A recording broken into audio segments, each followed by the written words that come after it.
Here we are with the inferior surface. The entire inferior surface is divided by this lateral sulcus into orbital and tentorial area. So orbital area, first of all, from medial, here we have this olfactory sulcus. This olfactory sulcus will have on itself, there will be olfactory bulb and olfactory tract, which we have removed here, olfactory bulb and olfactory tract. Medially, this gyrus is called gyrus rectus. This entire structure is gyrus rectus. And laterally, the entire surface, orbital surface, see how it is present H-shaped orbital sulci.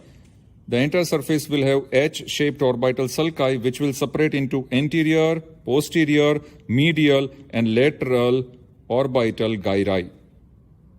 This much is about orbital surface. Now, tentorial surface, very interesting. We just retract this cerebellum and brainstem. We are retracting. So we are able to have a clear view of the tentorial surface. This tentorial surface consists of inferior surface of temporal as well as occipital lobe. First, from lateral to medial, we have this sulcus, and this sulcus will be known as the occipitotemporal sulcus. Medially, this will have the name of collateral sulcus. So occipitotemporal sulcus will divide into laterally, lateral occipitotemporal gyrus and medial occipitotemporal gyrus. Collateral sulcus, the anterior continuation of collateral sulcus is known as rhinal sulcus. This is rhinal sulcus, anterior continuation of the collateral sulcus. Since this is the collateral sulcus, the anterior continuation, this much is called rhinal sulcus. So collateral sulcus will separate the occipitotemporal gyrus from this. This is parahippocampal gyrus. This entire gyrus is parahippocampal gyrus. Remember, it was continuous behind with the lingual gyrus, and it was continuous above the splenium with that of the isthmus, and then above that cingulate gyrus. So here this is parahippocampal gyrus. Now this parahippocampal gyrus, anteriorly it will have a almost bend. This band is called uncus. So uncus is present between laterally rhinal sulcus and medially. Now, if we lift the parahippocampal gyrus, retract it laterally, we are able to see, this is an important structure which we have to see. We have to see the dentate gyrus. So here, this gyrus which is present here, I will show you. This gyrus which is present here will be the dentate gyrus.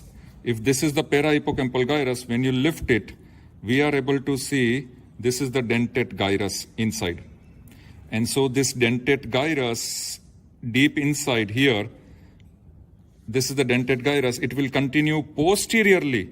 This dentate gyrus will continue posteriorly with that of the gyrus fasciolaris, which will be continuous above the corpus callosum as indusium griseum.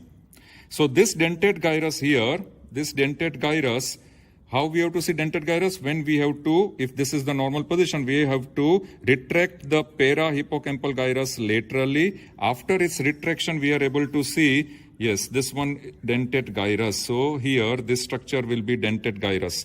And this dentate gyrus, it will be separated from parahippocampal gyrus by hippocampal fissure.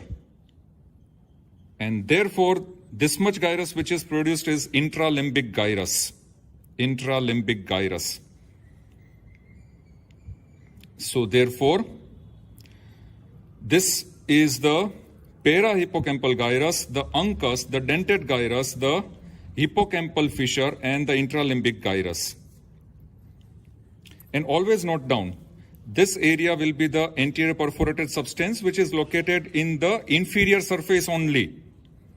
From this anterior perforated substance is the starting of lateral sulcus, which will be on the superolateral sulcus, on the superolateral surface.